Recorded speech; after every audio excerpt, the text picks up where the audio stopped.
নমস্কার। বৈচিত্র্য কথায় সকল শ্রোতাবন্ধুকে জানাই সাদর আমন্ত্রণ।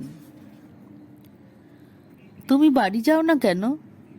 চুনিলাল ঈষৎ মুখ ফিরাইয়া কহিল, সে অনেক কথা। দেবদাস আর কিছু জিজ্ঞাসা করিল না। ক্রমে আহারাদির জন্য ডাক পড়িল। তাহার পর দুইজনে স্নানাহার শেষ করিয়া পুনরায় ঘরে আসিয়া বসিলে চুনিলাল বলিল, দেবদাস, বাপের সঙ্গে ঝগড়া করেছ? না। আর কারো সঙ্গে? দেবদাস তেমনি জবাব দিল না। তাহার পর চুনিলালের হঠাৎ অন্য কথা স্মরণ হইল। কহিল, ওহো, তোমার তো এখনো বিয়েই হয়নি যে। এই সময় দেবদাস অন্যদিকে মুখ ফিরাইয়া শুইয়া পড়িল। অল্পক্ষণেই চুনিলাল দেখিল দেবদাস ঘুমাইয়া পড়িয়াছে। এমনি করিয়া ঘুমাইয়া ঘুমাইয়া আরও 2 দিন অতীত হইল।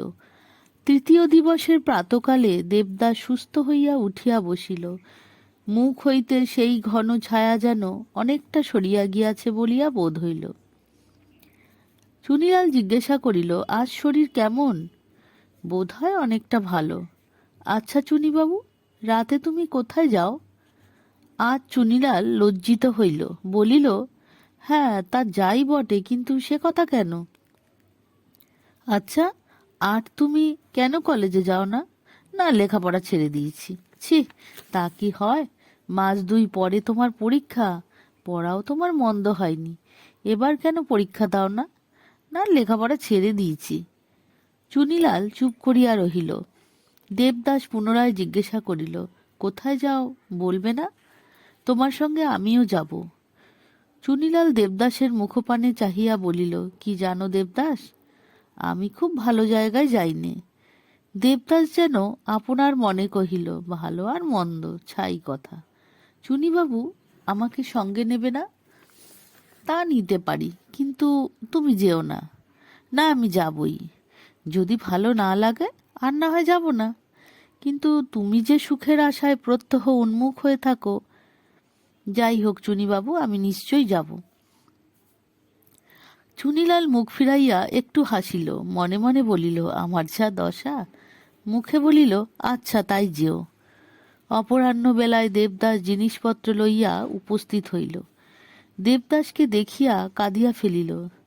দেবতা, আজ 3-4 দিন ধরে মা যেন দেবদা, আজ 3-4 দিন ধরে মা কত যে কাঁদছেন। কেন রে? কিছু না বলে হঠাৎ চলে এলে কেন? একখানা পত্র বাহির করিয়া হাতে দিয়া বলিল, মার চিঠি। চুনিলাল ভিতরের খবর বুঝিবার জন্য উৎসুকভাবে চাহিয়া রহিল। দেবদাস পত্র পাঠ করিয়া রাখিয়া দিল। জননী বাটি আসিবার জন্য আদেশ ও অনুরোধ করিয়া লিখিয়াছেন। সমস্ত বাটির মধ্যে তিনি শুধু দেবদাসের অকস্মাৎ তিরোধানের কারণ কতটা অনুমান করিতে পারিয়াছিলেন। ধর্মদাসের হাত দিয়া লুকাইয়া অনেকগুলি টাকাও পাঠাইয়াছিলেন। ধর্মদাস সেগুলি হাতে দিয়া কহিল, দেবদা, বাড়ি চলো। আমি যাব না, তুই ফিরে যা। রাত্রিতে 2 বন্ধু বেশ বিন্যাস করিয়া বাহির হইল। দেবদাসের এ সকলে তেমন প্রবৃত্তি ছিল না, কিন্তু চুনিলাল কিছুতেই সামান্য পোশাকে বাহির হইতে রাজি হইল না। রাত্রি 9টার সময় একখানা ভাড়াটিয়া গাড়ি চিতপুরের একটি দ্বিতল বাটির সম্মুখে আসিয়া উপস্থিত হইল। চুনিলাল দেবদাসের হাত ধরিয়া ভিতরে প্রবেশ করিল। গৃহস্বামিনীর নাম চন্দ্রমুখী। সে আসিয়া অভ্যর্থনা করিল।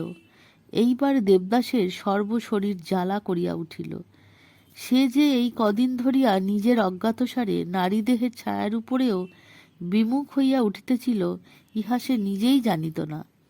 চন্দ্রমুখীকে দেখিবা মাত্রই অন্তরের নিবিড় ঘৃণা দাবদাহের ন্যায় বুকের ভিতর প্রজ্বলিত হইয়া উঠিল। চুনিলালের মুখপানে চাহিয়া ভ্রুকুটি করিয়া কহিল, চুনিবাবু, এ কোন হতভাগে জায়গায় আনলে?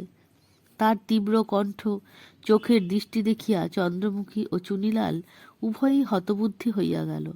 পরক্ষণেই চুনিলাল আপনাকে সামলাইয়া লইয়া দেবদাসের একটা হাত ধরিয়া কোমল কণ্ঠে কহিল, চলো চলো, ভিতরে গিয়ে বসি। দেবদাস আর কিছু কহিল না।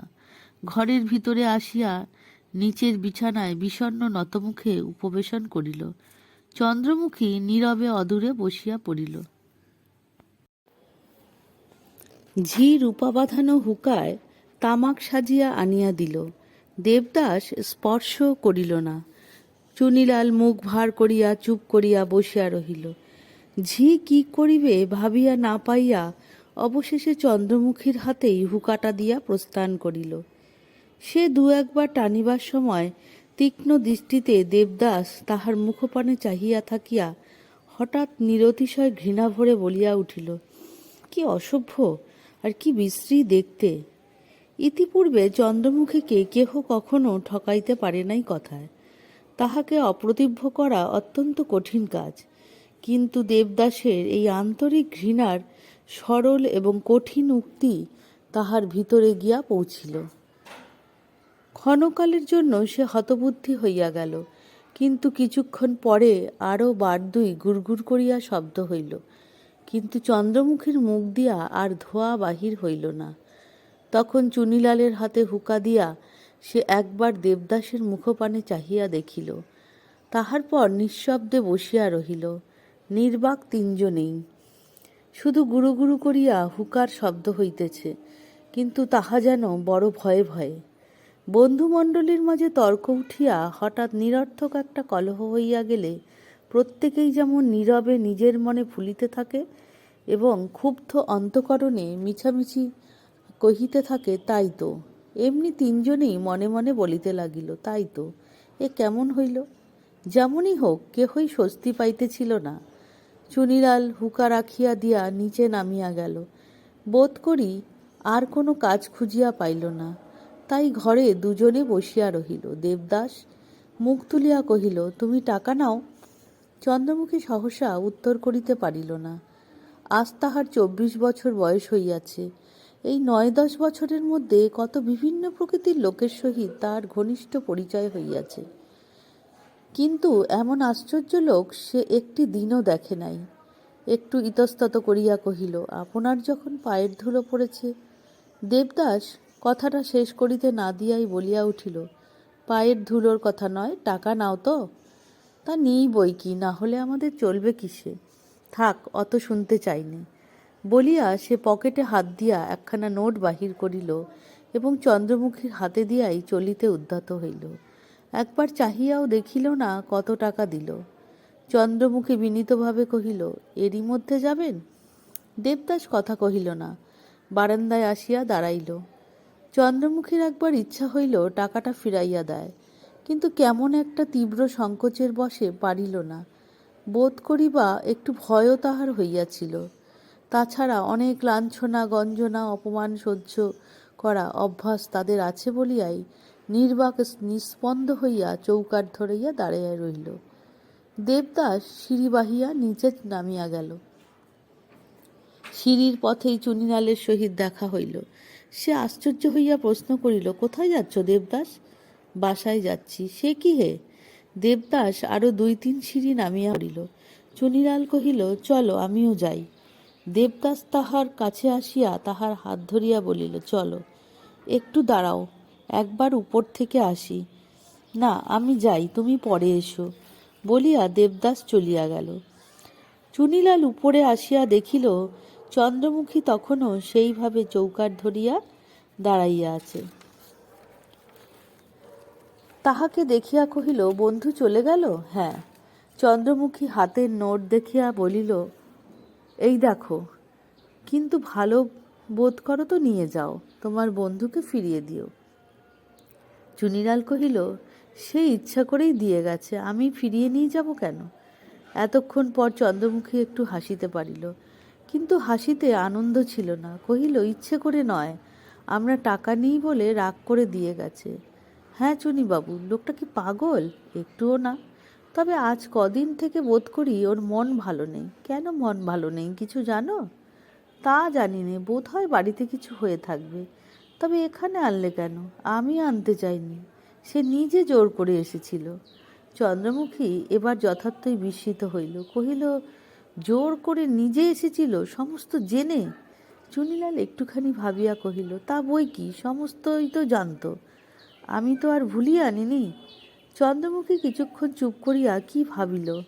চুনি, আমার একটা উপকার করবে? কি? তোমার বন্ধু কোথায় থাকেন? আমার কাছে। আর একদিন তাকে আনতে পারবে? তা বোধ হয় পারবো না। এর আগে কখনো সে এসব জায়গায় আসেনি, পরেও বোধ হয় আর আসবে না। কিন্তু কেন বলো দেখি? চন্দ্রমুখী একটু ম্লান হাসি হাসিয়া বলিল, চুনি, যেমন করে হোক ভুলিয়া আর একবার তাকে এনো। চুনি হাসিল, চোখ টিপিয়া কহিল, ধমক খেয়ে ভালোবাসা জন্মালো নাকি? চন্দ্রমুখীও হাসিল, কহিল, না দেখে নোট দিয়ে যায় এটা বুঝলে না?